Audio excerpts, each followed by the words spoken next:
Hey, welcome everyone. Welcome back to another episode of Ecosystem Aces. I'm actually coming to you today, a little bit different background. I'm at a hotel up in Seattle and just traveling for a couple of days. And gosh, Shannon, I'm just really excited to have you join us today. So Shannon, welcome. Thank you so much, Chip. I'm excited to be here. Yeah. So Shannon is North America Scaled Partnerships and Go-to-Market Leader at Google. And Shannon, you have a really interesting background. You know, you've been a number of years at Google. I think maybe 3 or 4, maybe 5 years at Google. Previously at LinkedIn as well, and and then Accenture prior to that. And you have a degree from Berkeley, but also spent time at Oxford as well. And so have a very international, background and experience. So, Shannon, let's talk, dive in a little bit. Talk about first. Let's start with your role at Google. I know it's a new role, so that's exciting, and congratulations Thank you. on the new role. What are you and your team up to these days? Well, yes, so within the past quarter or so, I've moved into this North America scaled partnerships and go-to-market role. Prior to that, for the past few years or so, you're right, I've been here about 3.5 years now. I was in a global role, operating in a global capacity, and focused on scaling our go-to-market, scaling activations, mainly to a large group of Google Cloud seller and service partners, so resellers and SIs, who are more of kind of the long tail, high potential partners that aren't necessarily getting all the hands-on white glove service, but working with them at scale. So in this North America role, I'm bringing a lot of the activation backgrounds from my previous job and kind of bringing that to the region and getting more focused, I think, on looking at how do we segment and target our North America sell and service partners? How do we leverage some of that scalable motion to help them with their time to value, help bring them up to speed and enable them on all the different parts of our business, all the different initiatives that are going to help unlock their ability to do business with us. So it's been really fun so far. That's it's such a critical part of partnering, I think, because if you think of if you think of partners as sort of an extension of your organization and trying to extend your influence outside of the four walls of your company, if they don't know what the value proposition is and how to talk about the better together story and all those things, and they don't understand how it all works and why you should be partnering together, it falls flat, right? So it's really a critical role to make sure that partners are enabled and they're up to speed. Yeah, definitely. And it's been really cool. I mean, the team that I'm on, doing the global activation work, we're not trying to necessarily replace the marketing function or replace the communications function, but trying to kind of create a machine or an engine to bring those things together and amplify those resources and reach these partners that otherwise wouldn't be reached. And it's been cool because in setting up that engine, there have been other functions and teams who have taken notice of kind of the operating model that we've put in place and our ability to execute really well. And so we've been able to tap into that cross-functional content and messaging and create a unified story that we're bringing to these partners, and expanding beyond just our sell and service kind of longer tail partners to some of the GSIs and the bigger SIs as well. Huh. What are some of the challenges that you face in this role? I think the couple key challenges are the global versus regional push and pull that you always kind of have to deal with when you're looking at scale. So, how do you build something centrally and globally, but still make sure that it's actually relevant to partners on the ground in each region? How are you creating an effective calendar or timing of when are you going to deliver which messages to which partners, and then also looking at partner segmentation. And I think a challenge here is that things at Google move so quickly and change so quickly. And so keeping up with that pace can be really hard, especially when you're dealing with this, big ship you have to steer, getting from the global build to the regional execution. That's the biggest challenge, I would say, for sure. Yeah, I think that localization of things and making it relevant for the local regions and geographies can really be a challenge. Even sometimes in North America, right? Because you're trying to create something that's applicable for the whole,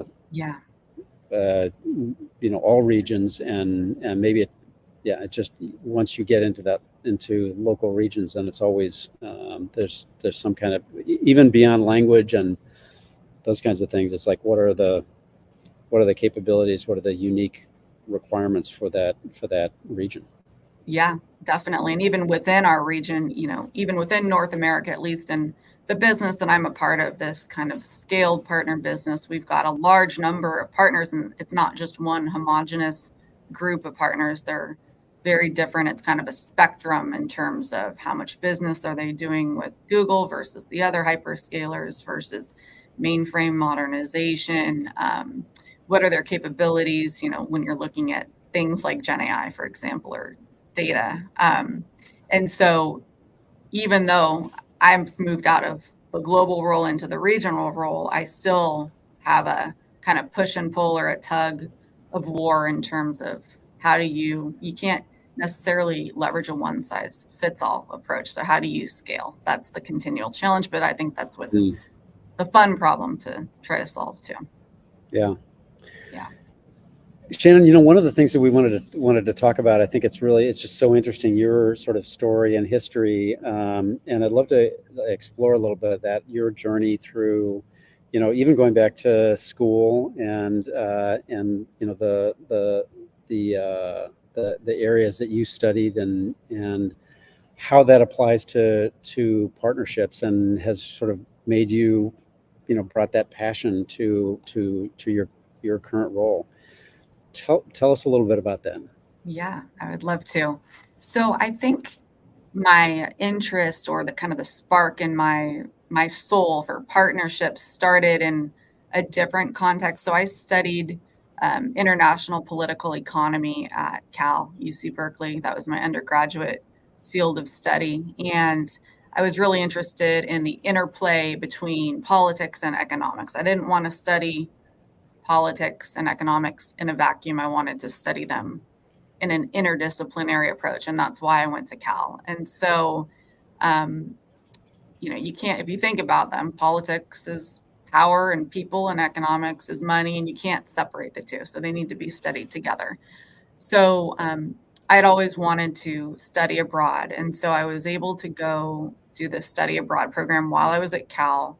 And I was able to live in a few different countries. So we went to Argentina, China, and New Zealand. And this program was all about studying cities in the 21st century. And so looking at how are these kind of up and coming cities developing and growing, and what's driving this. And so the topic of development became a really big theme on this program. And after, during the program, when I was in these places, I noticed a lot of examples of local businesses or private sector, chambers of commerce or NGOs engaging with the universities and the local and state level governments, and creating these virtuous cycles of kind of growth and development. And so when I returned from that study abroad, I had this development theme in my mind, and it became something I really wanted to look closer at. At that same time, I took up an internship with the American India Foundation, which some of your listeners might know. There's a lot of prominent Silicon Valley business people who sit on the board of AIF.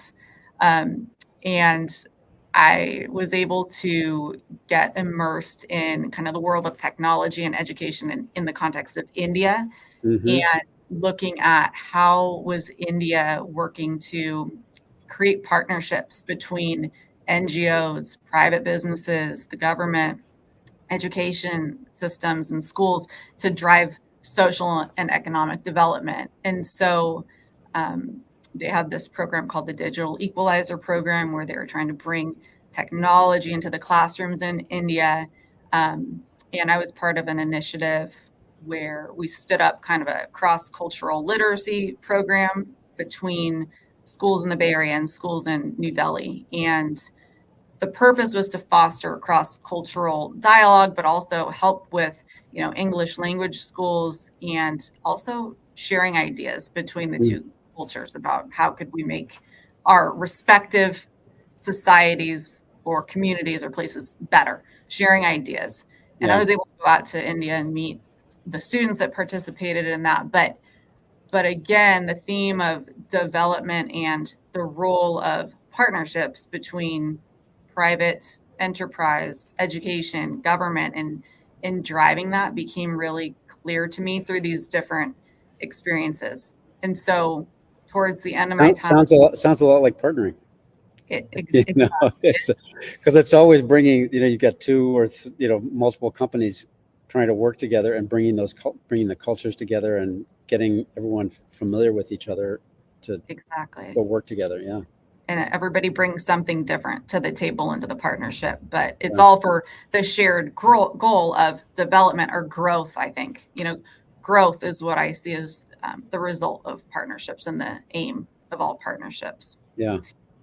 So after that, development became top of mind for me. I wanted to go and study development and partnerships and technology. And so I did go to Oxford. I was there for 2 years. I did my master's degree in international development. And at Oxford, I studied actually the Mexican software industry was the topic of my thesis and my studies there. And so that's where I kind of pivoted even more towards tech and looking at tech. And my interest in that was in relation to economic development. How is Mexico creating this knowledge intensive industry as opposed to a labor intensive industry, which is usually what you see, a developing country focusing on. It's kind of the easy thing to do. But the software industry is not only an end product or a good to be bought and sold on a market, but it's also an input to all of these other critical sectors in Mexico. And so that was really an interesting case study for me too. And again, partnerships was kind of the common factor of how are they doing this? They're doing this by bringing together the universities, the private small and medium enterprises in the local region of Jalisco is where I was studying, and the government. Everybody was playing a role in creating this virtuous cycle and kind of ecosystem of knowledge, and in doing so, driving not only the local economy, but contributing to the national economy and even the international economy with their contributions that they were bringing.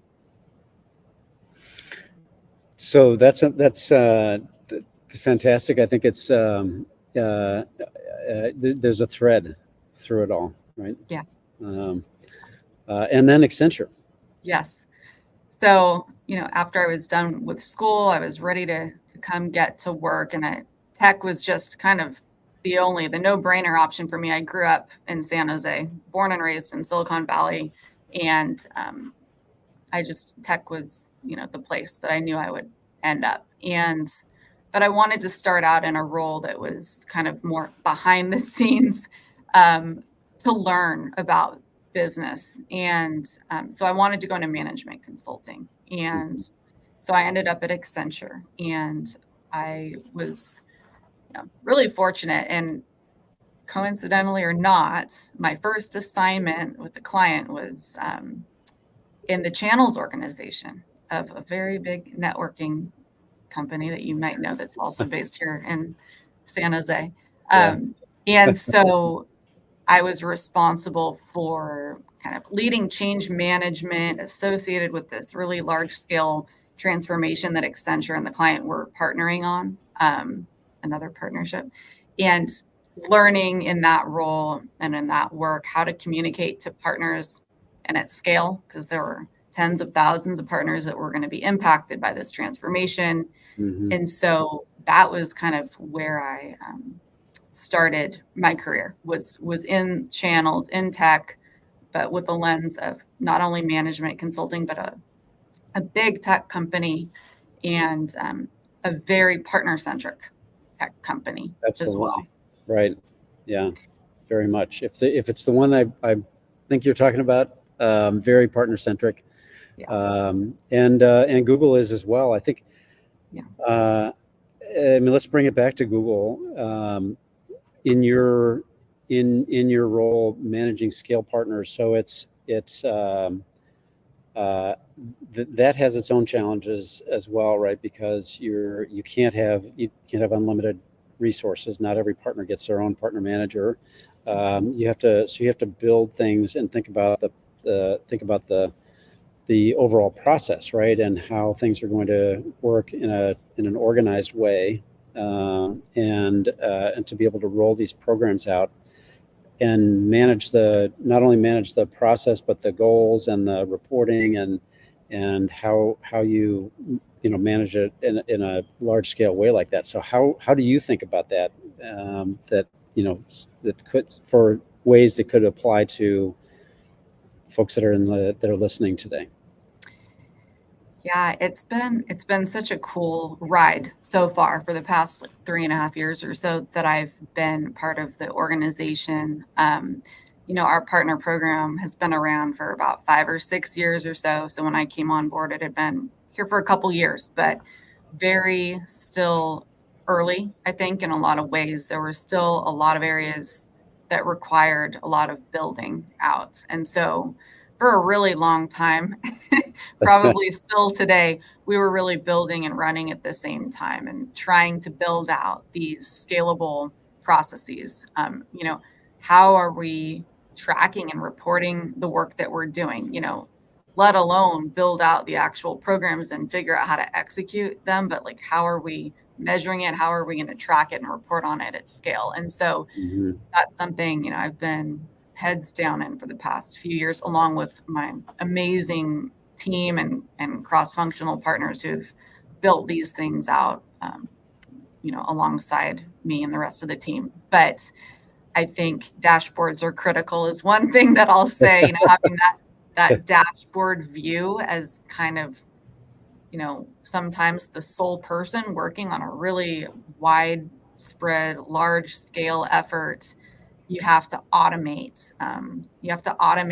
The processes, and then you have to automate the reporting on the processes, so you can kind of look at your control panel and say, okay, these are the things that need attention, and then these are the corresponding actions that need to be taken to address them. And that's where I think the management consulting background and kind of the structured thinking has been helpful. And it's fun for me to think through those sorts of challenges. I think it's really cool. And I can say that we've made so much progress in that regard over the past several years as a team. And it's been really cool to watch, because it just frees up time to have more, face time with partners and actually get to talk to them. Because, like I said, in my group, we have so many that it's hard to have time to talk to all of them all the time. But it's so important to do that. Yeah. So, fortunately, we've, over the past few years, been able to grow several key kind of programs and initiatives. So there's a lot of things that are built and they're running. There's things that we're still building right now, but also running. And it's been really cool. Right now, one of the things that my team is doing is we've been building out this scaled account targeting program for our partners. So, how do we do account targeting and account mapping at scale with our partners in North America? And so we've built out this process and all the corresponding deliverables to support the process of trying to bring this long tail of our partners into the fold here and get them connected to our sales reps based on, mutually shared accounts. trying to, diversify our group of partners and diversify our ecosystem, because the partners that are in our patch aren't necessarily the ones that are top of mind when the field reps need somebody to go to. So the goal again, is growth and development and making connections, I think, and probably filling some gaps, quite honestly, that exist. Mm-hmm. These partners haven't always been able to get visibility or be top of mind for the reps. So I like to think of us as opening up a new tranche of partners and relationships that's going to help grow our business and help get new customers too. And so it's definitely getting some traction and some speed, and it's definitely a top priority motion that we're working on right now. That's exciting. Congratulations. That's great. How do you connect the field teams together when you're, I mean, if it's for large partners that are working together, there's some organizational memory, and people get to know each other, and so they just kind of naturally. And you even mentioned it earlier, it's hard to sort of have some of the smaller scale partners get traction in the field, and for even the FSRs to like know who these partners are. How have you found that process to work?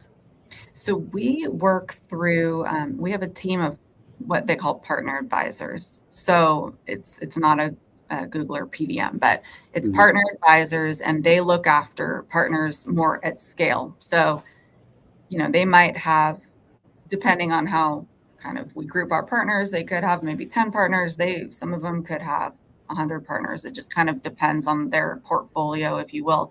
But really, it's like automating and templatizing as much of the communications and the process as we can, enabling the partner advisors on this process, having the right tools to, when we get that input from the partners, because we are, proactively soliciting information from them to help facilitate connections with the right reps and do that account mapping.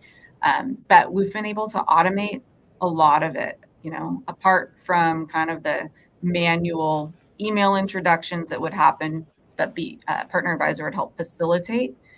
Most of the process has become automated, and that's just going to allow us to scale, including the reporting component of it. Yeah. Yeah. So if anyone's listening and they are a Google partner, maybe they're part of the Scale program, what are some things that they should be thinking about, and let me put it this way, what have you seen partners do that have been successful in the program? Yeah. I'm glad you asked. I get a nice opportunity to talk to all of our partners at once. Sure. I would say there's a few things that come to mind. So one would be differentiate yourself, from the other partners, because like I said, we've got a lot of partners.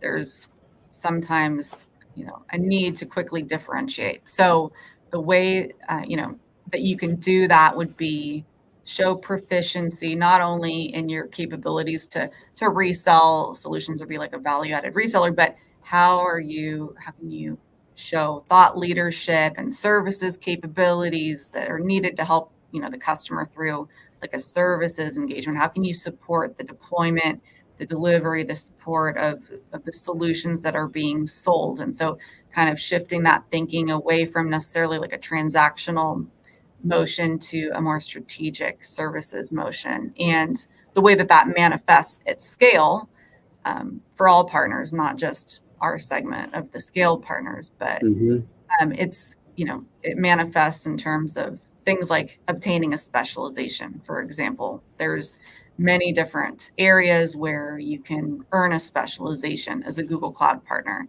And the specialization is no small feat. It does require an investment, of time and resources.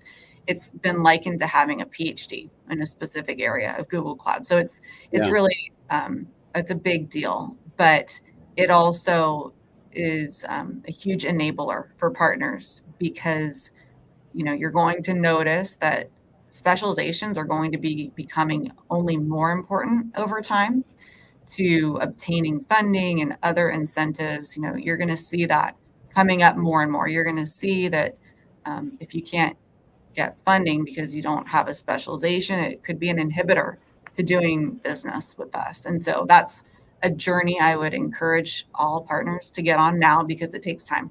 It's not something that happens overnight. Mm-hmm.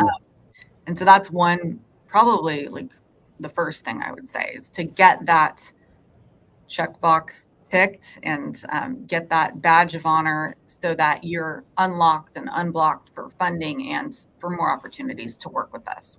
Yeah. And then as part of that, one component of getting that specialization has to do with our delivery readiness portal.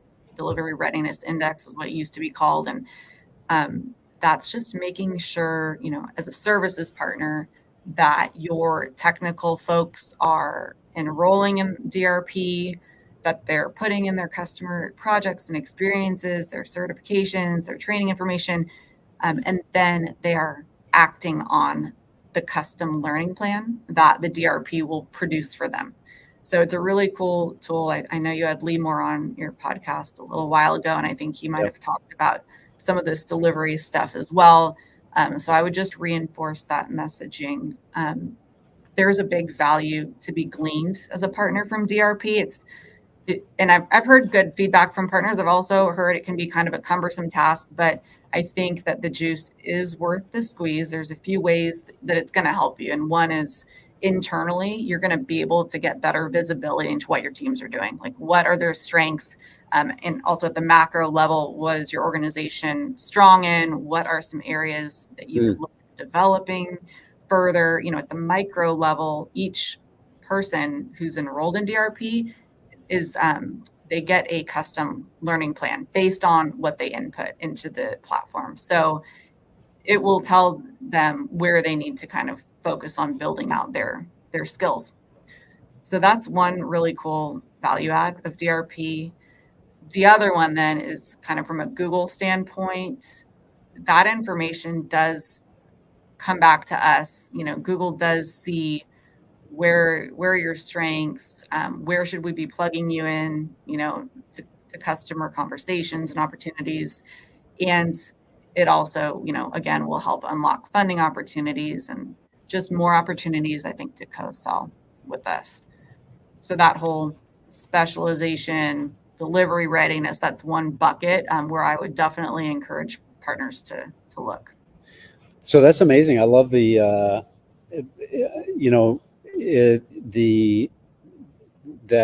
DRP tool is not just for reporting back to Google, but it's actually to help each of the partners manage their own skills and see where they stand across their organization, to be able, and then they can sort of tweak it or say, hey, we need to build this in order to create a strategic value for us partnering with Google. And then it's also available to the Google teams as well. Yes, exactly. Yeah. And just even at that individual learner level, being able to see and just be prescribed a path, a learning path, I think is pretty helpful too. So that, along with, I know Lee talked about Delivery Navigator, which is super cool. So all these things kind of go together, challenge labs and all of this content and these ways to help yourself kind of grow as a partner. Shannon, this has been fantastic. Gosh, I'm looking, we're already 30 minutes into our conversation, and this has been just fascinating to hear what you and your team are doing at Google, and how you're, creating programs that, because of the large number of partners at Google, you've got to be able to handle a lot, right? So it's really been just fantastic chatting and hearing how all this works. Maybe just one quick last question. If thank you for taking us through sort of your career journey and why it's, partnering is a passion for you, and has been. Any advice that you would have for someone that's, would like to reach the kinds of things that you're doing, or, that's maybe early in their career in partnering that you found has been helpful along the way? Yeah, I would say I had the opportunity to become a subject matter expert in a certain area early on in my career with Accenture. They kind of throw you right down to it, and you really have to roll up your sleeves and learn. And it's kind of earning your stripes, but it also is meaningful because it makes you valuable to the organization. It makes you valuable to the cross-functional stakeholders. And so I would say make that investment in yourself, in whatever role or job you're in. Just don't be afraid to dive in and get your hands dirty and roll up your sleeves and really learn about your specific niche. And then you can kind of build from there. You'll find opportunities to kind of create a snowball effect from there. So that would be my tidbit of advice. I love that. It's a mirror of what you were talking about earlier with for partners, right? To find their specializations and exactly. Yes. Yeah. Yes. And hey, Chip, can I put in a plug for a webinar that we've got coming up Sure. for our partners? Sure.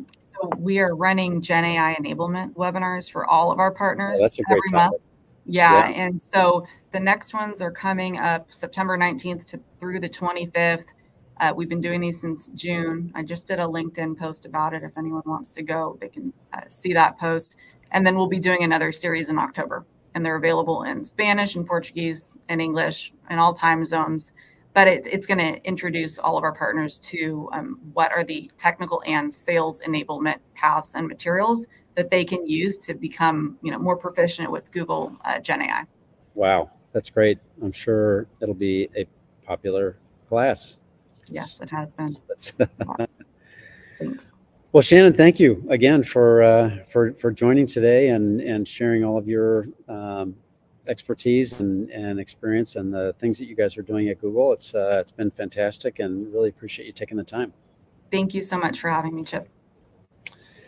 Well, with that, I'll sign off for today, and thank everybody else for all of you for joining, and for Shannon Tuttle, I'm Chip Rodgers, and thanks for joining, and we'll see you next time. Thanks, everybody. Thanks, Shannon.